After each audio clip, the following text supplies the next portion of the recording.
Chief doctor Farooq Abdullah ने Iran Israel जंग पर बड़ा बयान दिया है। उन्होंने कहा कि जंग किसी भी मसले का हल नहीं हो सकता। यूक्रेन और रूस के बीच चल रही जंग में असल लड़ाई अमेरिका और रूस की है। उन्होंने इसराइल पर फलस्तीन से मुसलमानों को हटाने के इल्ज़ाम लगाया और गजा में हो रहे नरसंहार यानी जेनोसाइड पर फिक्र का इजहार किया। डॉक्टर फारूक अब्दुल्ला ने अमेरिका इसराइल पर ईरान को दबाने का भी इल्ज़ाम लगाया और कहा कि ईरान कभी झुकेगा नहीं। करबला की मिसाल उसकी जड़ों में है।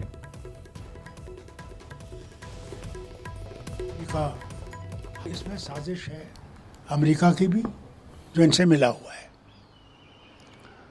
उनको गाज़ा चाहिए। वो गाज़ा कुछ ऐश का इलाका बनाना चाहते हैं जिसमें ट्रंप की कंपनी का हाथ है। इसलिए वहाँ पे भी कौन मारे जा रहे हैं? जो वहाँ के रहने वाले हैं। हज़ारों में मारे जा रहे हैं, रोज़ मारे जा रहे हैं। यहाँ तक कि यूनाइटेड नेशंस जनरल असेंबली में रेजोल्यूशन आया था कि इसको रोको, मैं कोई मानने वाला नहीं दिखता।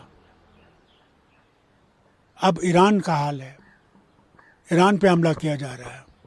समझते हैं कि ईरान को दबा देंगे, और ईरान पे उन्होंने कहा था पहले 2 हफ्ते हम सीज़ फायर करते हैं, तब तक हम देखेंगे, मत हो सकता है बातचीत से हल निकलेगा। मगर उनकी यह है कि रिजीम चेंज करनी है। क्या रिजीम चेंज करने से क्या वहाँ कोई अच्छी चीज़ बनेगी?